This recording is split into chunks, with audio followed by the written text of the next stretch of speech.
Hello and welcome to Saturday Morning Cartoons, the Collider weekly podcast for all things animation, including reviews and interviews. I'm creepy and I'm spooky and I'm the baldest of the group, so I'll be your co-host, Uncle Sean Fester Ellis. And wow, I almost broke Dave with my intro. It's perfect. Perfect. And joining me, he is a disembodied hand, my co-host, Dave the Thing Trumbore. David, how you doing, buddy? We're going to do a whole gag where I was going to learn sign language specifically for this podcast as the thing. But for our audio folks out there, I don't think that that's going to fly very well. It's going to be kind of hard. I didn't think that through. I also didn't learn sign language, so a failure on both parts for me. But anyway, how are you doing today, bud? It's good to see you. I'm doing great. That's great. That was a weird thing you did there with your snaps. Is that like a normal thing you do? Yeah, I'm just going to accentuate everything that we're doing on this show today with some classic Addams Family style snaps. I really hope that was synced up. We were not on beat at all, friend. I think it might have been in the edit that I do, but who knows if it was done live or not. Just gonna. I want to say what I find so interesting about this cartoon and just this entire franchise in general is that you can do this snap and everybody immediately knows Isn't that weird? What it is. Yeah. It's sort of like a knock-knock joke or like a shave and a haircut, 2 bits. 2 bits. Same kind of thing. Very simple.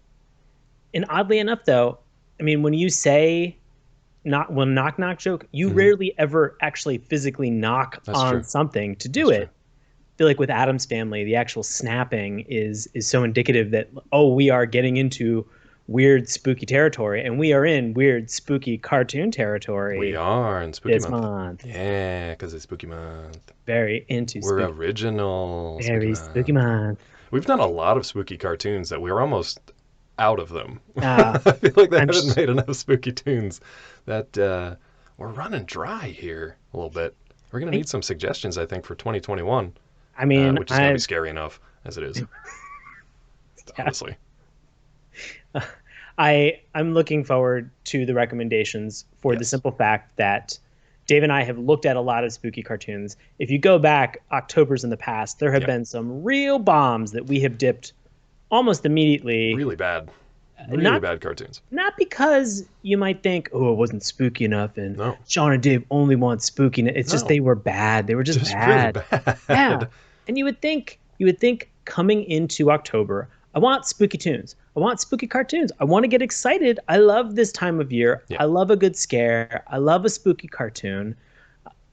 I wanna embrace it, Dave. We're in the middle. We're in October. Yeah, exactly. We're just gonna do that at random times. I wanna get into this. I wanna feel good about it. Right. I really want to feel nothing but like positive, spooky spiritual vibes for this entire month. And we kicked it off with some Iron Face. We've had some interviews, and now we've got 2 weeks of spooky cartoons that I think we are hopefully very excited about. I'm super excited about it, especially for today's, because like you were saying before, the franchise. I've loved the franchise since the 50s or 60s live-action TV show? I think so, yeah. Because I wasn't obviously a fan of the original comics because I was not alive, and that would have been spooky if I was a fan of them. I would have been like a ghost haunting Bly Manor, which you should watch on Netflix. So no, I didn't even know that they were originally like a comic strip. I had no idea. My introduction was the sort of like the Munsters and the Addams Family live action TV shows back in the day. Thanks to like Nick at Night, I'm sure. No, I was the same. And then we grew up in an era where we had Addams Family and Addams Family Values in 91 as well as also 93. I was a big fan of the Super Nintendo Addams Family video game. I don't think I ever played that. What was the deal with that? Could you change characters? Could you take a different family member through a level? I want to say I think you can, but I think you were mainly Gomez kind of running through a majority, helping find family members that had been kidnapped. Okay. I think that this came out in parallel with maybe Addams Family Values. That would make sense if it was a tie-in to that really bad movie. So it was a super fun game. All I remember about that game was that I beat it. It took me a pretty long time to finish it. 25 years. Crazy. 25 years. I'm still like, I just finished it last night. Just finished. Very pumped. I don't get any trophies or accolades or achievements because it's SNES, but I feel it in my soul. Nice. And I'm good about that. Yes. It is Thank you. It was a game that had like very sloppy like play control, and I know that you might enjoy this. Just like loose, like kind of like Yes. floaty. Yeah, yeah. There would be moments where like you would jump and you would expect the character to kind of come down and he'd kind of like float, Nice.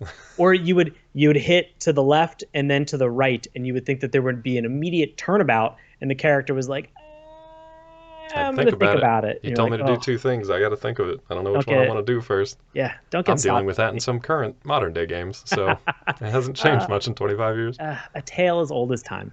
Were you a fan of the original cartoon, though, too? Because that came out around the same time as the movies. I was. Yeah. I actually remember watching this on Saturday mornings. I remember watching this on TV and having that exposure. And let's just be real upfront and honest. I was a big 90s Christina Ricci fan. Same. Still am. Same. I loved it.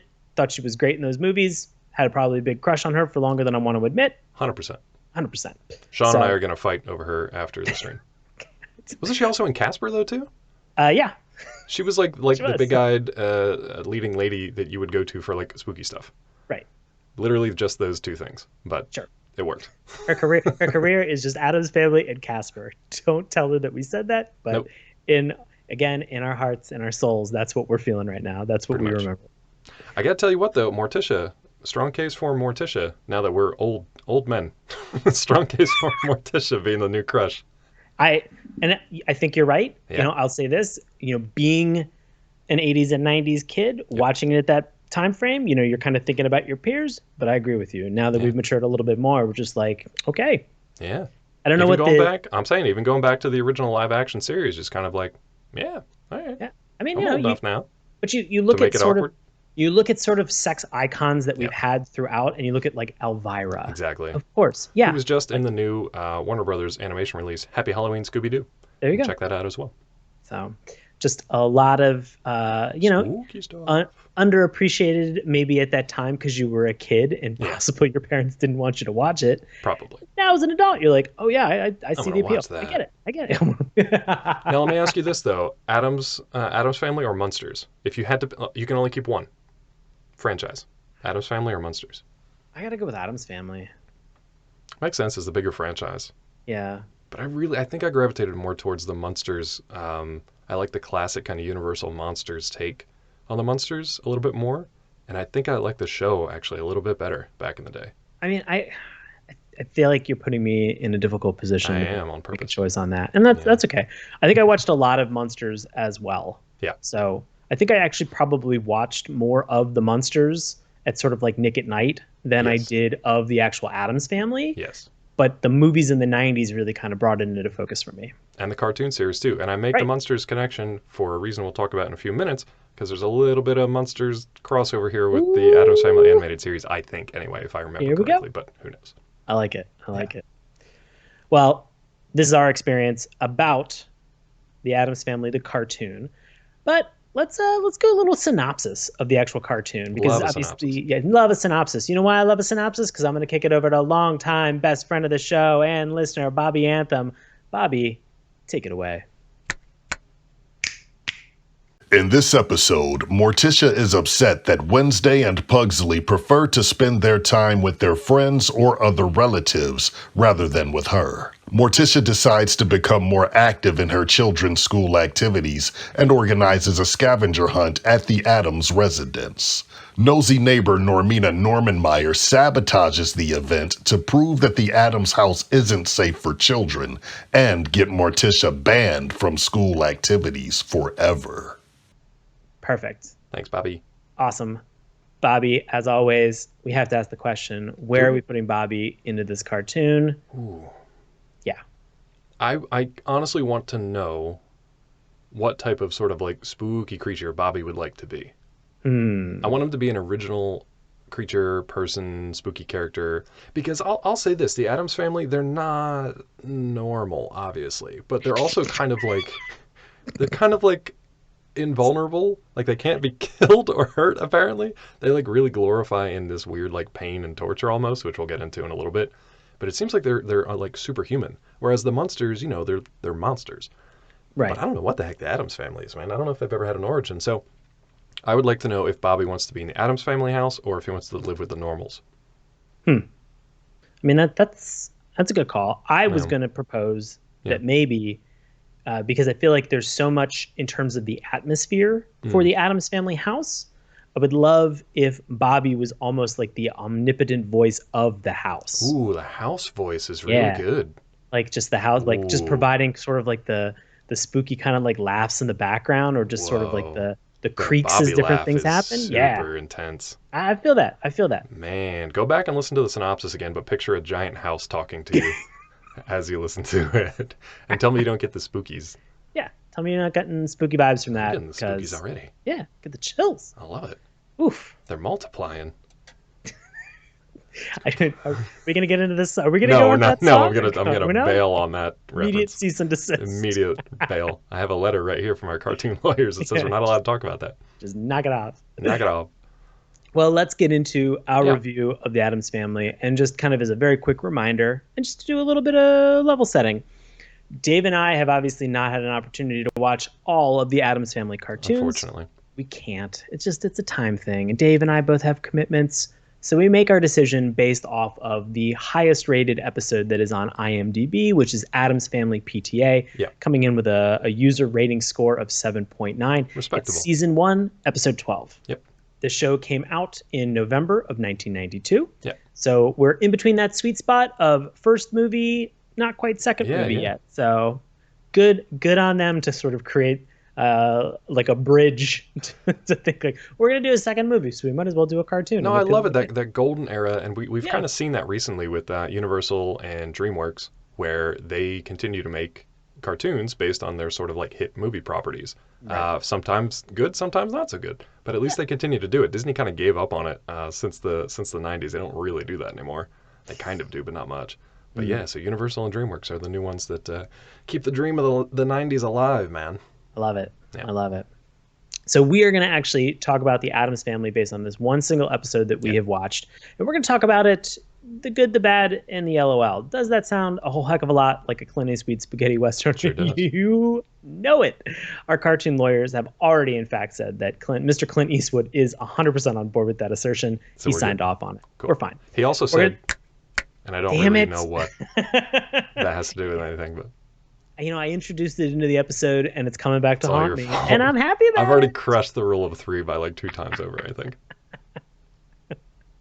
Oh, I'm still on board with it. So, cool. If you get to that rule of 5, it's good. You can go to 7, and then we'll probably call it. I love multiples. It's great. Yeah, don't worry.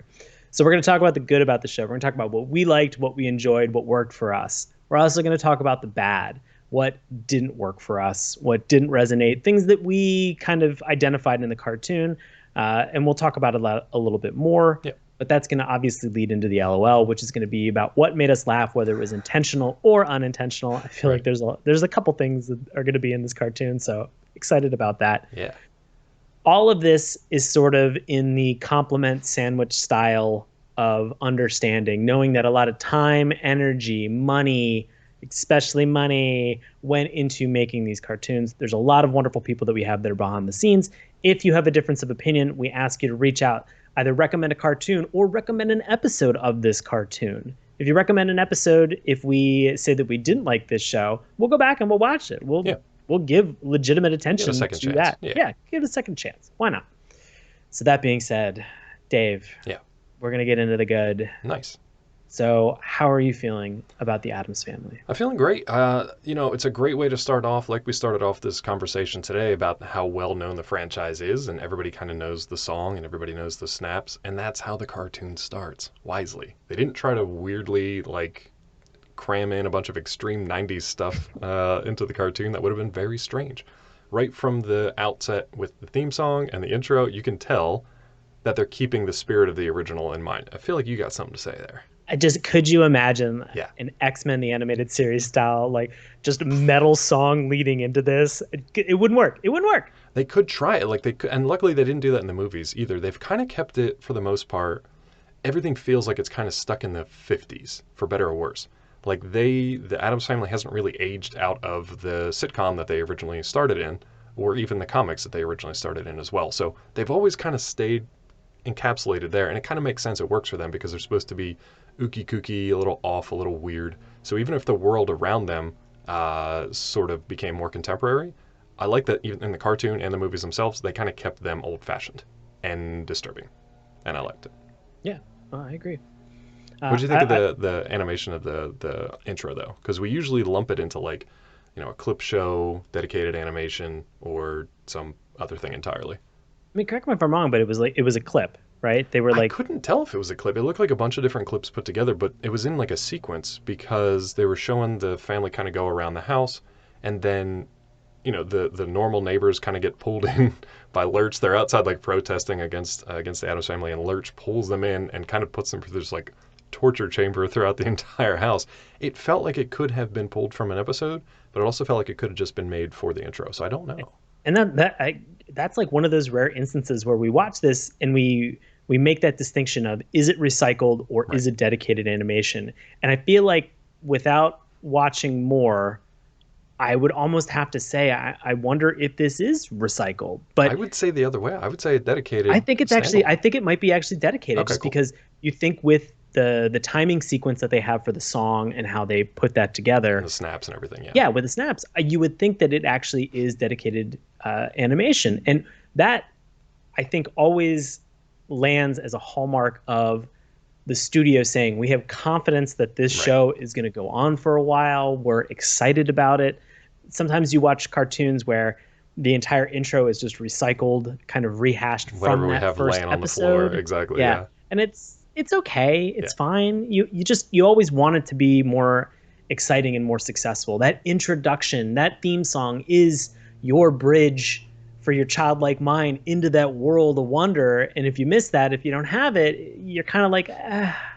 Plus, if you're a kid and you're watching that first episode, or even if you're late 30s, 40 years old, and you're watching this, and you see that intro first and foremost, and then you watch over the course of the next 20 minutes the exact same thing play out, you're like, well, I already have the cliff notes within the 60 to 90 seconds of the intro. Right.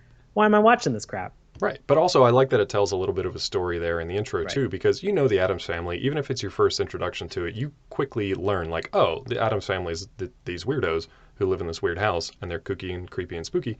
But it also introduces the new characters, which are the Norman Myers. And it introduces them, like I said, as like they're outside protesting against these weirdos. They get trapped in this house and sort of put through the ringer. And I don't think that necessarily appears in any episodes. Otherwise, I would sympathize with the Norman Myers for actually wanting to get these kidnappers and torturers out of their neighborhood. But I think that's more of a metaphorical thing, more of a shorthand for the story that they're trying to tell. So I actually liked it. It showed that the production team put some thought and some care into it ahead of time, and actually put some resources behind the theme song and introduction as well. So it was good by itself, and it was good to see that there was actually some thought and value put into it. I want to say that I think the Norman Myers are totally into that. I'm not going to kink shame them in any way, shape, or form. I think that they were looking forward to it. Yeah. Otherwise, they wouldn't be weirdly sort of just standing outside the house all the time. We don't see the other side of that protest sign, which is probably just like, whip me, slap me, after dark the entire time. True. Just a bunch of hashtags. Yeah, it could be. Just a bunch of hashtags. It's the 90s, totally cool with hashtags. Yeah, the 90s were known for their hashtags on protest signs. Yeah. So I do agree with you, adding something, and we've talked about this before, adding something classic and iconic as existing music, right, or an existing nod. Camp Cretaceous sort of had that universal approach for that title screen or that bump card at the beginning. It helps you understand this is something that has existed. I mean, they've been in the zeitgeist for now, 70 years? 70 years, which is crazy, at least, yeah. And so people identify, they know what this is. It helps bring you into the experience as well. I'm glad that this is a holdover as a part of it. Definitely, yeah. Yeah. What'd you think about the voice acting in this one? Because honestly, that can kind of make or break a show. And this one? I loved it. I really loved it. These characters are doing a fantastic job. And I know we talked a little bit about sort of the video game aspect of this. Yeah. I have to call out, I loved on the NES Fester's Quest. Okay. Being Addams Family Fester's Quest. It was hard. I never beat it. Yeah. It was so challenging, but I'm so glad that the Fester character that we've seen in the 90s and even true in the cartoon himself Rip Taylor does an amazing job with getting into this. Rest in peace. I almost wanted just nothing but just the Rip Taylor as Fester. Like, I would 100% go for in green light a Rip Taylor Fester spinoff. That is so amazing. What was really interesting about that casting choice by itself is like, that's insane, because this is a cast of characters who are kind of like bigger than life, very super strange characters. Everybody's super heightened, right? So if you give them a line that's kind of cheesy or would sound weird coming out of the voice of literally any other like cartoon character ever, it sounds fine for them because they are these like extreme versions of tropes and not even stereotypes, but they're just extreme versions of that character. So everything that's really heightened, it doesn't really matter because the characters and the actors can deliver it. I love the fact that John Astin came back from the TV series to voice the animated version of his character. I thought that was brilliant. And really didn't miss a beat. And it shows. It shows. Like the delivery, the cadence, the pacing. Even I think that we'll probably talk about this sort of the after dark horniness of him 100% comes across. That's what you want. That's what you want from Gomez. Right. Super weird, super offbeat. Super into his wife, which is nice. I love that. Just super into his wife every time she says anything that is French. They're going to make another child. Oh my gosh. They literally should, for the amount of time that she speaks French, and for as horny as Gomez is, they should have about 15 kids running around that house, I would imagine. I would not even say 15, Dave. I would say this is like they are. It's just a whole town. Yeah, maybe they do have the whole town. I would like that. I'd love like another generation of Addams Family. They've kind of kept the same characters, and there's a lot of characters to begin with, which we'll talk about in a second. But I wouldn't mind some like new characters in the family, in the franchise. People would hate that, but I'd be fine with some kind of creative license here. But we do have a lot of folks to work with. Who all are we working with in this cartoon? Oh man, well, I mean, it's the classic characters that you know and love that we've talked about. We've got Gomez, Morticia, and then we have the two kids. We have Wednesday, we have Puglsey, and then we have sort of the extended family that kind of rounds out everything that's in there. So we have Uncle Fester, as we've mentioned. We have Lurch, which is the butler, sort of the Frankenstein kind of. The Frankenstein Solomon Grundy character that kind of is the. I guess he's a family member. I'd almost want to say servant, because he's like a butler, but he's family. Like he feels like he's family. It's like Downton Abbey. It's like Gothic Downton Abbey. It's the same kind of Gothic Downton Abbey. It's like the upstairs, downstairs. You know, Lurch is part of it, but he's not. What? He's not necessarily family. Okay. It's the same thing. You know exactly what I'm talking about. Yeah. No, that's all. Yeah, no. I want to go to pitch to the BBC and just say, "What about a Gothic Downton Abbey? How you feeling?" Feeling good? Okay, I'll see myself out. Yeah, no, you didn't even have a meeting, sir. Right. I just keep writing letters. One day they'll get answered. Someday. We have Grandmama Addams, as well as also Cousin It. And Grandmama is always great to see. You don't really remember her quite as much from the original series or even from the movies. I don't know. I couldn't even off the top of my head say who played her in either of them. But I love that we get a little bit of granny screen time in this particular episode. I don't know how much she has in the series overall, but it was really cool to see sort of like the extended family in this one. It seems like she's in a decent amount, because this went 2 seasons, so I think it was around 21 episodes. Yeah, something like that. For some reason, because it was a weird. It was a weird series order. Yeah. Yeah, off amount that they had over 92 and 93. They just ran it between the 2 movies and then never did anything more with it. They were just like, that's it. Put a stop to it. It looks like Granny was in about 15 episodes. That's great. So she's in most of the stuff. Yeah. Which is crazy because they have so many characters that kind of come and go at different times in the show that the pacing is actually really good. They keep up the pacing really well. Even if the story doesn't quite connect to everything, it's fun to have characters kind of coming in and out of the frame, sometimes literally in and out through the walls or doors or ceilings or roofs or whatever. And they just kind of bust in, say a line, and then they're gone again. It's almost like a sketch show at sometimes. Yeah, and it's like for this single episode, I thought the plot was really enjoyable. Like there was a fun arc.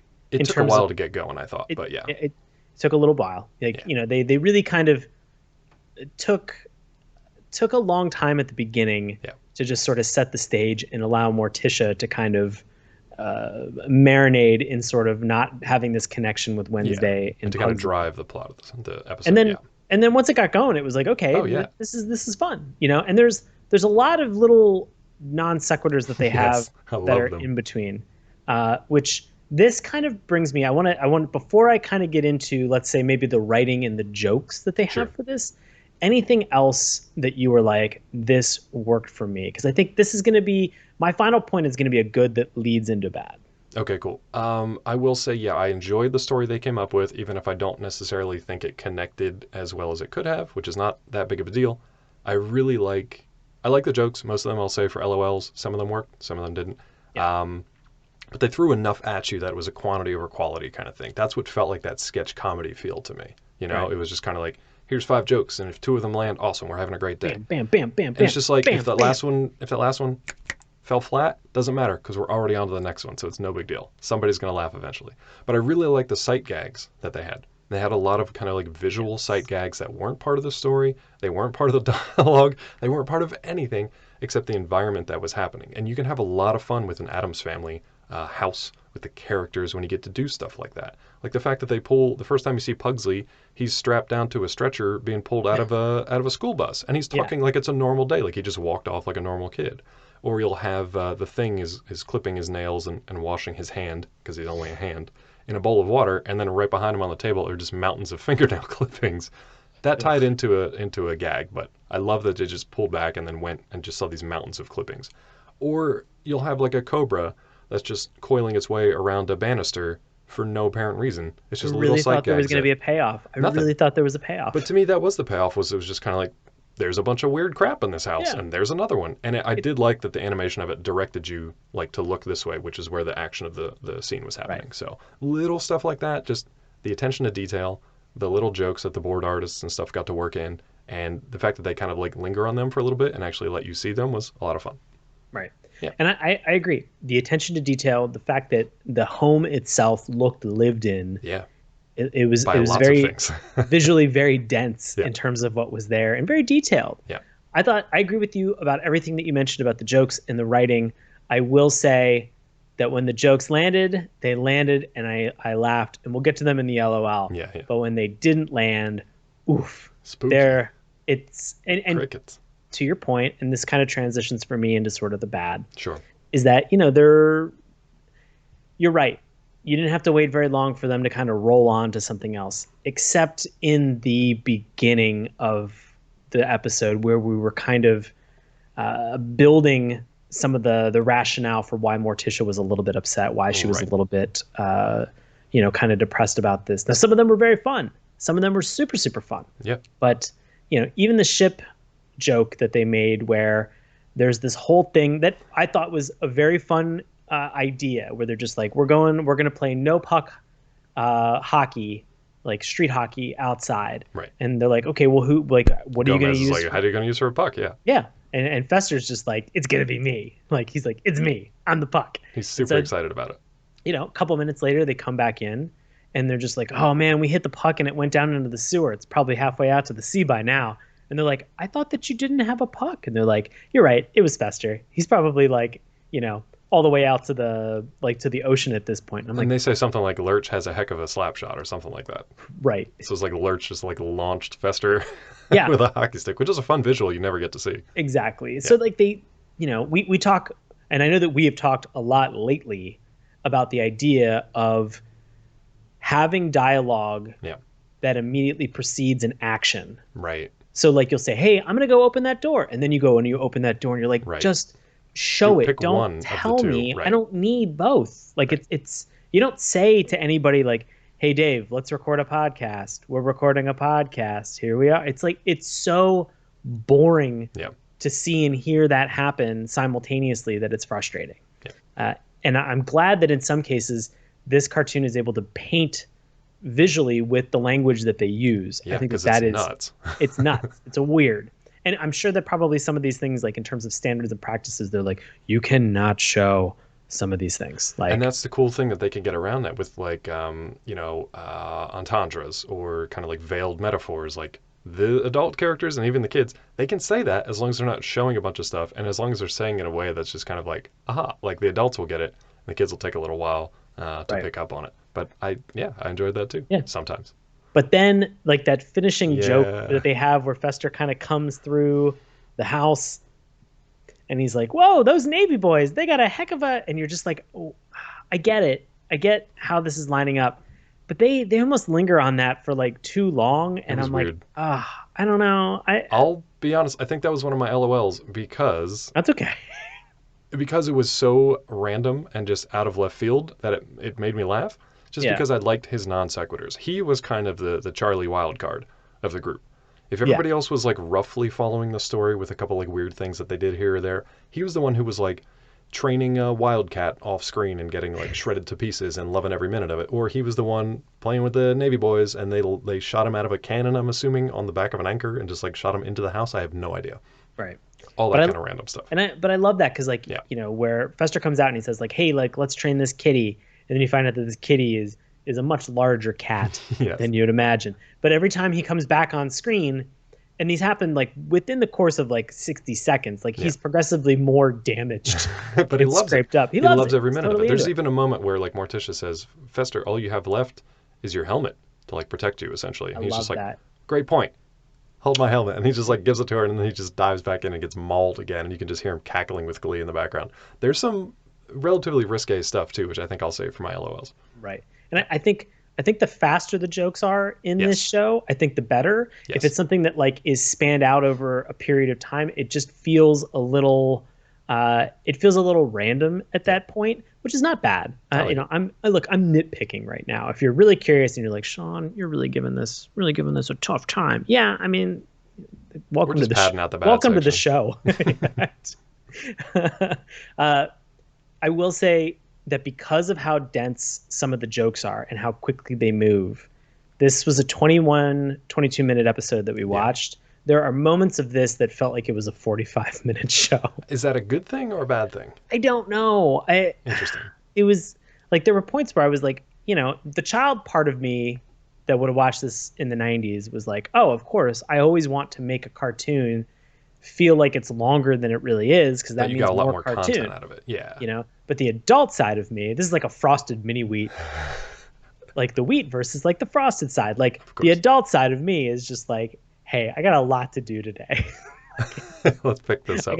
I got a couple meetings that I gotta jump on. Let's get the ball rolling, gang. In that spirit, I may or may not have watched screeners in the past at roughly double speed because I do not have the time to get through everything. So yeah, I have to deal with chipmunk voices and I don't factor that into my review because it's not fair to the show. Right. But I don't know, for this one, for me, the pacing felt a little slow in the beginning. I'll give you that. It wasn't until maybe a third of the way through that I was like, oh, okay, this is something Morticia is struggling with.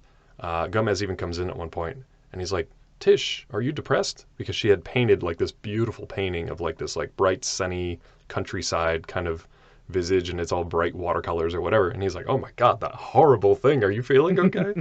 So I liked when they got into that a little bit because that was an actual plot. It wasn't just a bunch of sketches all kind of stacked together that didn't seem to lead anywhere. So right. No.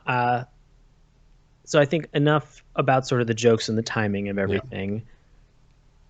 How did you feel about some of the jank in this cartoon? It was definitely noticeable. I didn't mind it so much as like the character motion or even like the creature effects or the character design, because I feel like the character design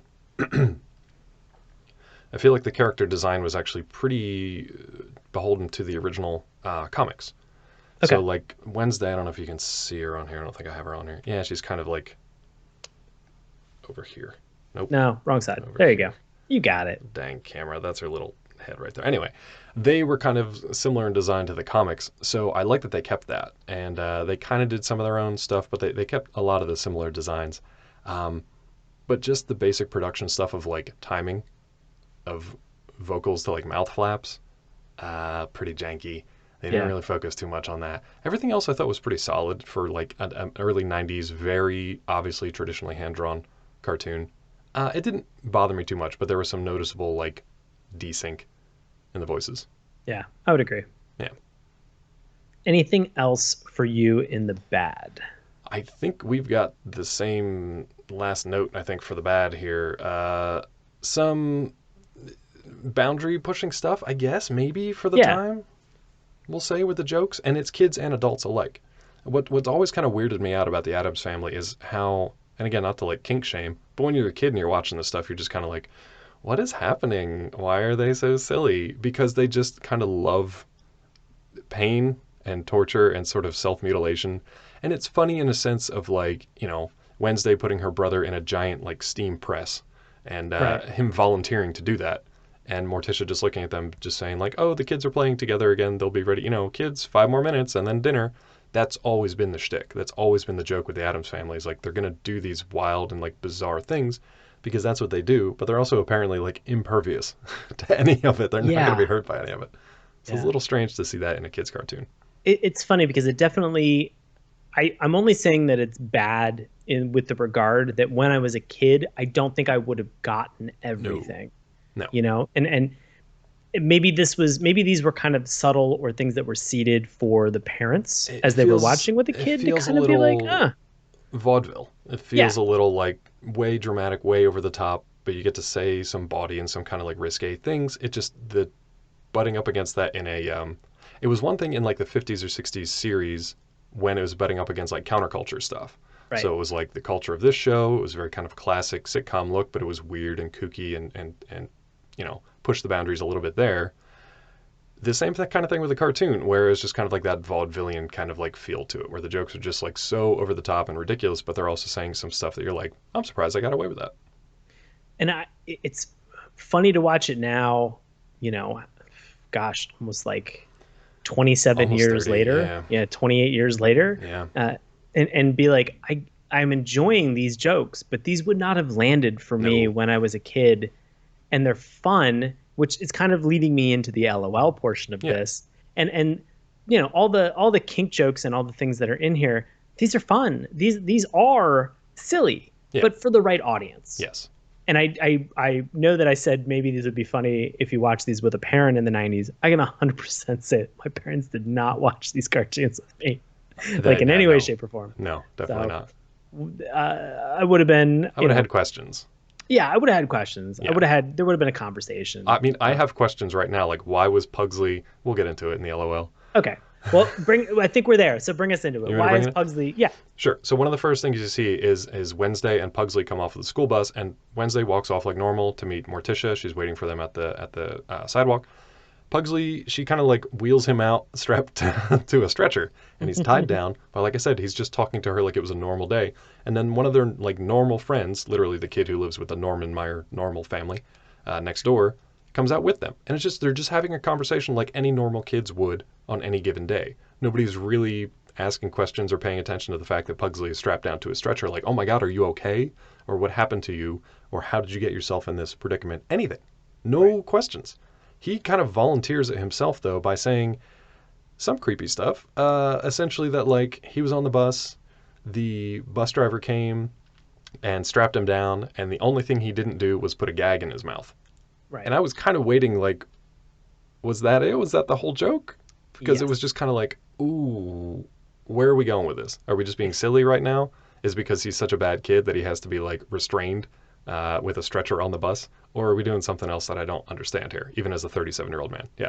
It's funny that the joke is always, they haven't abused me enough. Yes.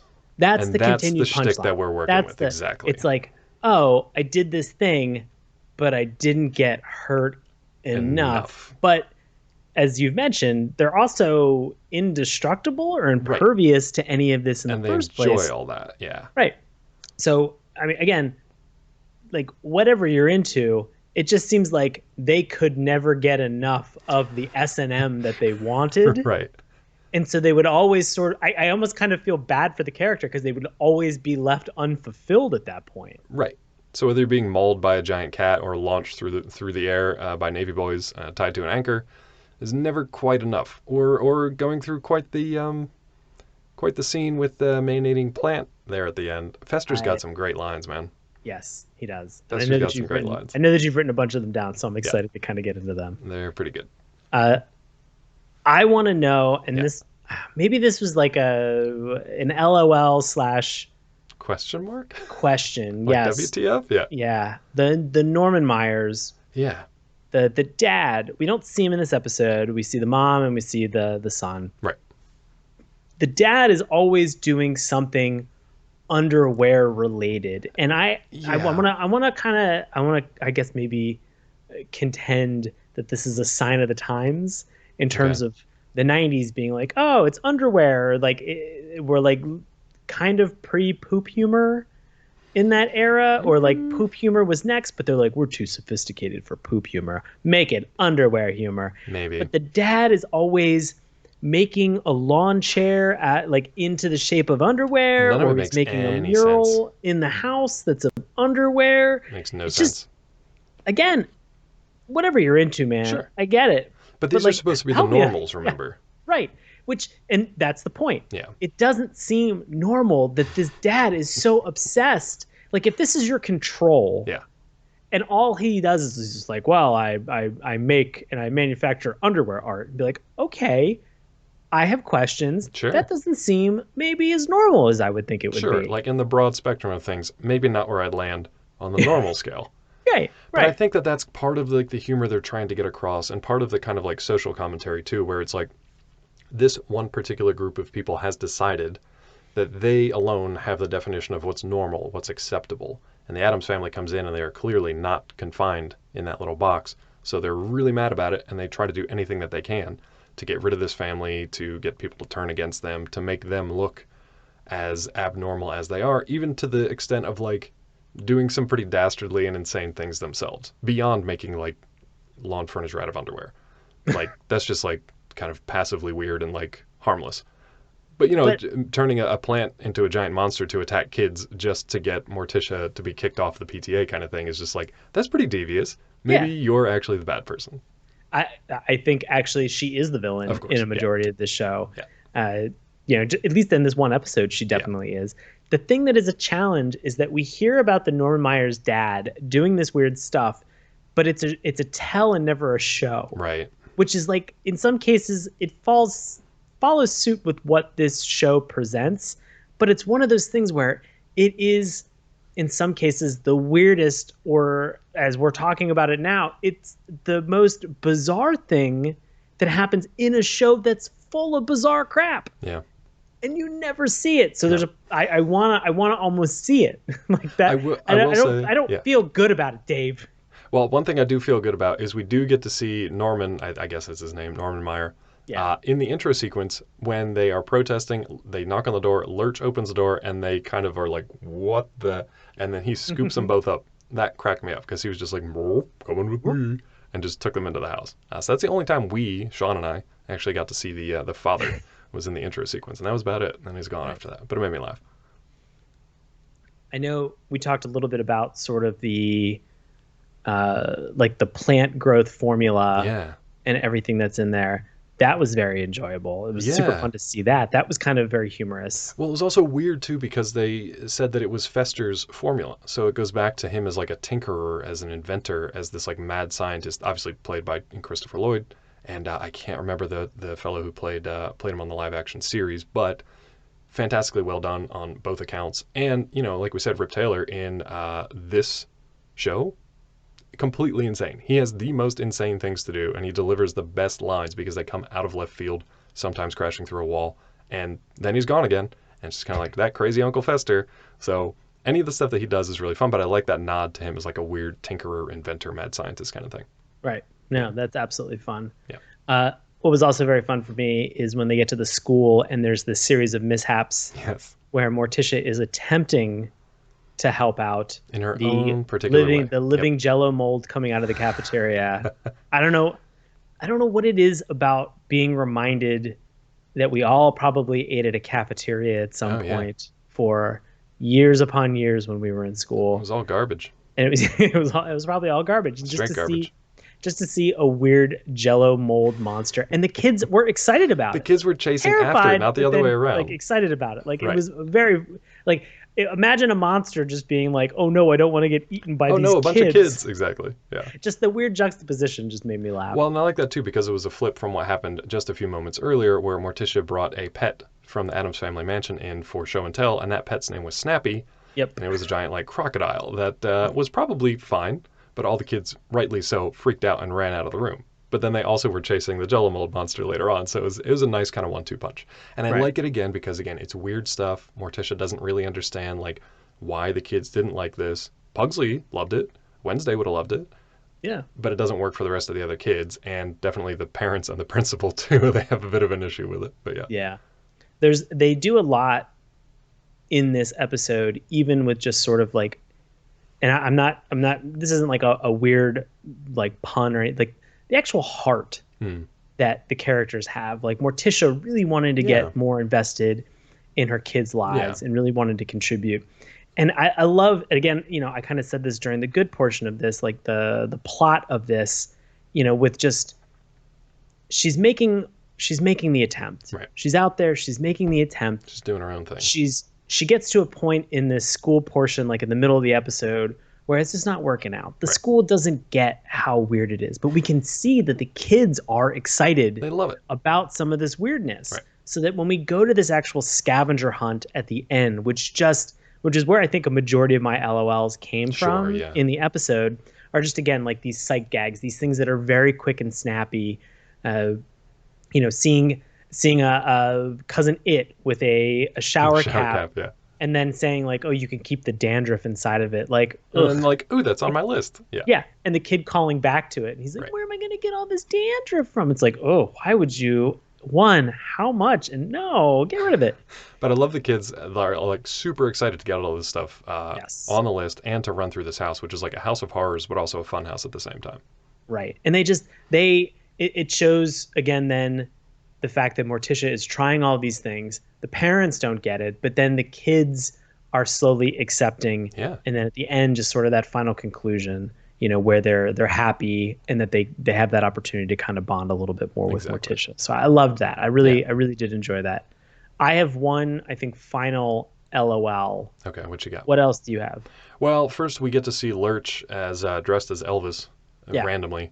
So good. And he just does his quick Elvis impression a couple times, which I think that was Rob Paulson, actually. It could have been. I think it might have been Rob Paulson. But either way, that was pretty funny and came out of nowhere, which I liked. I mostly like that about Fester, him busting through the window and saying, man, those Navy boys sure know how to have a good time, and then just cutting away without any explanation. My favorite, perhaps, from him, which is kind of just like, oh, okay, what are we doing here?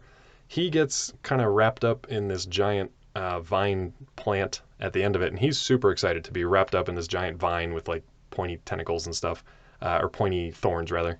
Tentacles, it's a vine, it's the same thing. He loves it, is what I'm trying to say. And his last quote before he's taken off screen by this vine is, you know, if Lady Norm is like me, she hates to be pummeled alone. And he just goes, oh boy, as it takes him off screen. And it's just kind of like, that's a funny, just silly thing to say as kids. You'd hear that and then just like laugh because this goofy guy got taken off screen. But then as adults, you're just kind of like, I'm sorry, could you say that again? I definitely went back and rewound it and was just like, what did you just say? So I don't know what kind of kinky stuff is going on in the Addams Family house, but I'm into it. I'm into it. I actually think that Lurch was Jim Cummings. Oh, Jim Cummings, you're right.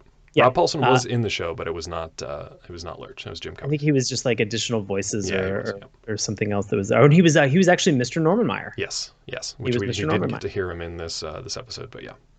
But shout out to Jim Cummings, also in one of my favorite recent cartoons that I've been watching, OKKO. He is the voice of Lord Boxman. Nice. The thing that really landed for me. The Thing? Is The Thing. Nice. Is 100%. Yes. It was pun intended. You let me have it. Okay, good. Well. No, thank you.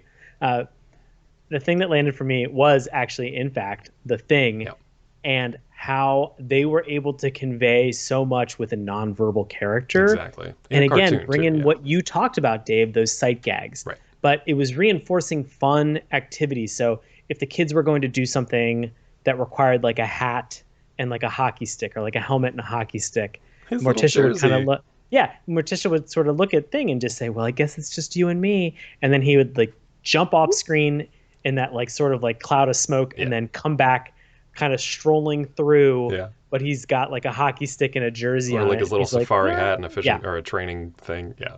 So every time that they did that, the amount of shade and comedic personality, and timing that they added into this with The Thing, so good. Really every time I kept looking. Even the weird, as Dave mentioned, the hand soaking and the fingernail trimmings. Fingernail trimming things, a little freaky. That's like a weird me out thing. Sure. I get it. It's just not for me. It's a lot of trimmings. But just him sort of dunking himself in a bowl. And again, he's like a disembodied hand that's just sort of floating in a bowl of water. I'm like, is he drowning? No, he's fine. Totally fine. okay. That always tripped me out as a kid, though, whenever I watched Thing on any of the shows. Because in my mind, I was just kind of like, I was trying to figure out what the thing was. Was it just a disembodied hand that actually had no attachments anywhere else? Or was it like a 99% of a ghost, where it was like everything else was like ghostly and invisible, and the hand remained somehow? So he was like kind of like, I pictured the body just kind of like going along with it. But I don't know, it always tripped me out as a kid. It blew my mind that it could be like a disembodied hand that's just walking around by itself. And I'm still to this day just kind of like, whoa. Thinking about that. It's just cartoon didn't help. It's Casper from it's just Casper's hand. It's the Christina Ricci it's Casper's severed hand. Gross. From that cartoon we watched on a previous Spooky Tunes month, Casper and the Fox. Yep. That was very depressing. Very depressing. Very depressing. I will say one more thing. I loved the mom hug of Morticia and Wednesday, where she literally hugs her so hard you can hear her spine kind of like crackle and pop, and Wednesday's like, she loves it. Like, that's how she knows her mom loves her, if she fractures her spine. I want that hug. Aww. I feel like sitting like at home all day at a desk, I want that kind of like realignment hug. That would be nice at the end of the day. Yeah, that'd be nice. Just shake it out. Any other LOLs from you, Dave? I think I'm good. Like, I quite honestly laughed quite a bit watching this episode, and I think I'll save the rest for my recommendation. Yeah. Well, guess what? What? We're at that recommendation time. We're going to do it. So we are obviously going to be recommending this or not recommending this based off of this single episode. So longtime and new listeners, we can recommend a show. We can recommend The Addams Family, and we can say why we enjoyed it, why we think it's a good use of your time. We can also say we don't recommend a cartoon, and we can give you our justification. Probably also say, go watch this other cartoon that we think that you would enjoy instead, a better use of your time. Finally, if we don't recommend something, we can go one step further and we can give it the dip. The cartoon Who Framed Roger Rabbit style dip, where we dunk that cartoon, erase it from the annals of cartoon history, and we'll only talk about it in a negative sense on this show for humiliation purposes only. And that's it. That's it. So today, for our one episode, The Addams Family PTA, Dave, how are you feeling? Feeling good. Feeling spooky, ooky, kooky. I would say definitely go check it out. If it's the first time you've ever heard of Addams Family, or you're like, yeah, I know that. I remember that cartoon. I watched it a lot. Check it out again. It's a great time of year to watch it. I will say one thing that I mentioned earlier, but I didn't connect the dots on. I like that they brought the Norman Meyer family into this, which feels like something they did in the Munsters. The Munsters tried to sort of pair the weird family with the normal exterior when they brought in, I think, the cousin, the kind of like normal human cousin. And I feel like they did that with this series in ways that I don't know if the movies or the previous TV show had. So I like that because it provided kind of a foil. And I could be wrong, but they added a bit of a contrast. And they also brought in kind of an antagonist that our ooky kooky family got to, act against and show that, yeah, they were weird, but they're still good people, which I really enjoyed. They're just into their own particular things. So if Addams Family is your particular thing, I say check it out. Well, I would say if I was to dip the show, they would like that, actually. Yeah, I feel like they'd be like, it's not enough. It's not enough. Give me you more. Both dip it. Yeah. I feel like we should dip it because they would like it. Yeah. That's really tough. Yeah. That's like a trolley car problem, but not. They would love the trolley car problem. I would love to ask the Addams Family what their solution is to the trolley car problem. They're probably like, we would all lay down on the tracks. It'd be amazing. I think they'd be like, we would use our bodies to prevent the trolley car from moving forward. Yeah. Everybody wins. We would get run over by it. And it'd be amazing. Yeah, we just answered it. We're good. Nice. I would say I'm not going to dip this cartoon, and I'm going to recommend it. I really enjoyed this. I thought it was good. I'm glad that we had a reintroduction, because it's been a long time since I think I've been introduced to an Addams Family property. And so this was a fun kind of recap to get back into it. I was excited about it. I love the Addams Family, obviously, from my childhood. Christina Ricci, blah, blah, blah. We know. Yeah, I know. Eyebrow raise. That's like, I wasn't even controlling that. That was just like spontaneous 90s kid reaction. Just can't help stop doing it. Gotta shake it off. But that being said, even having been introduced in the 90s, I definitely enjoyed the movies. I enjoyed the cartoon as I watched it when I was a kid. This was very nostalgic for me to kind of jump back into this and enjoy it.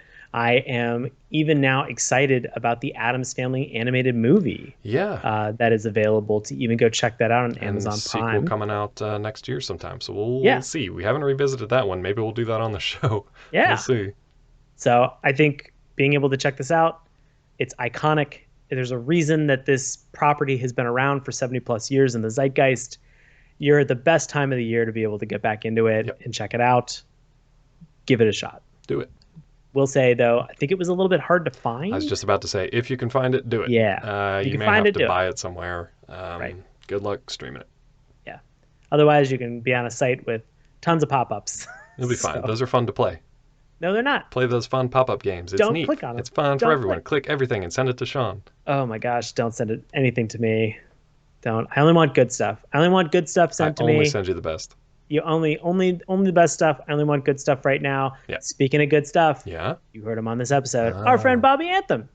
Perfect, flawless segue. That was great. That was also good stuff. I know. You heard him on this episode. You can hear him on his paranormal podcast, Inhuman Experience, along with his co-host, Bobby Blades. You can check him out on Twitter at IEXP_podcast. Bobby also has a solo show in the same stream as Inhumans. It's called In Search of My Lost Soul. You can find both of these. Just search Inhuman Experience. It's available on Apple Podcasts, Stitcher, anywhere that you listen to podcasts. Yep.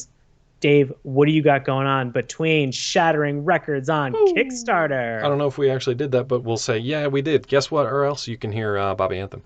Oh my gosh, you're right.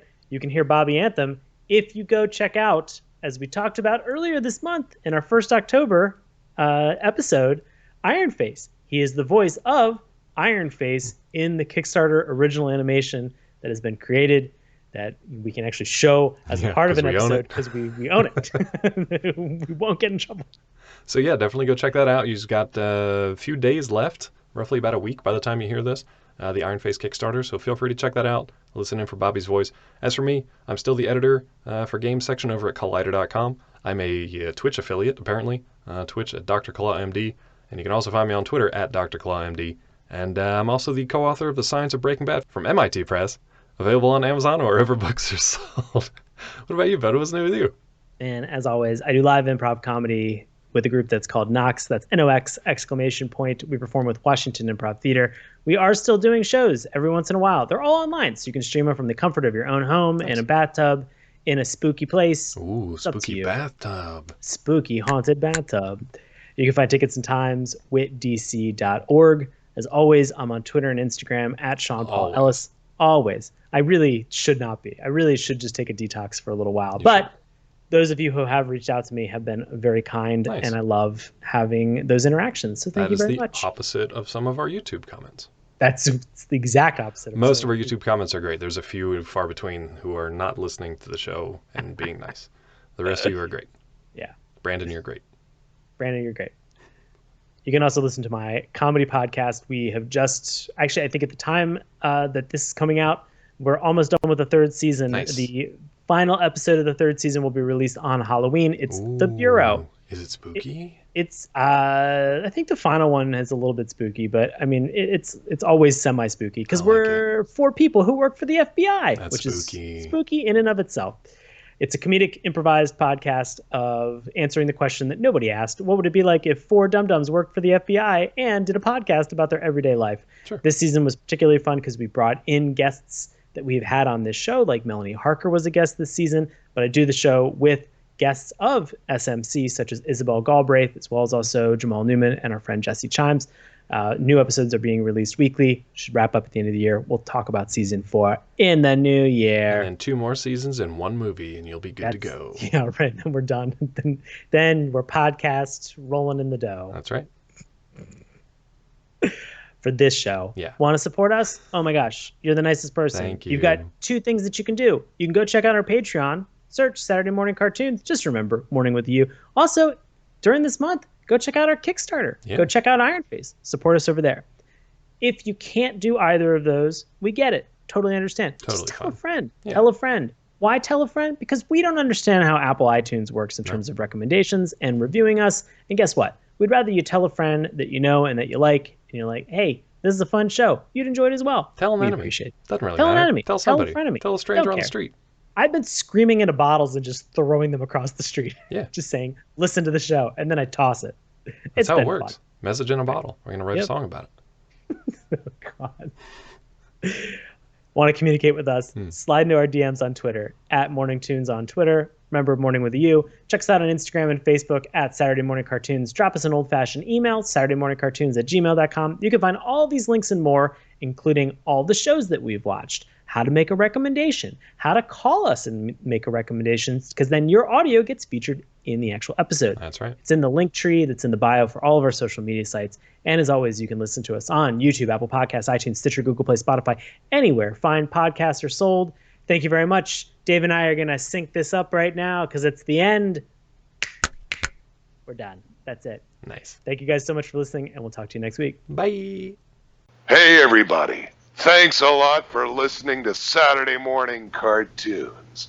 Now, if you'll excuse me, I have to transform and roll out.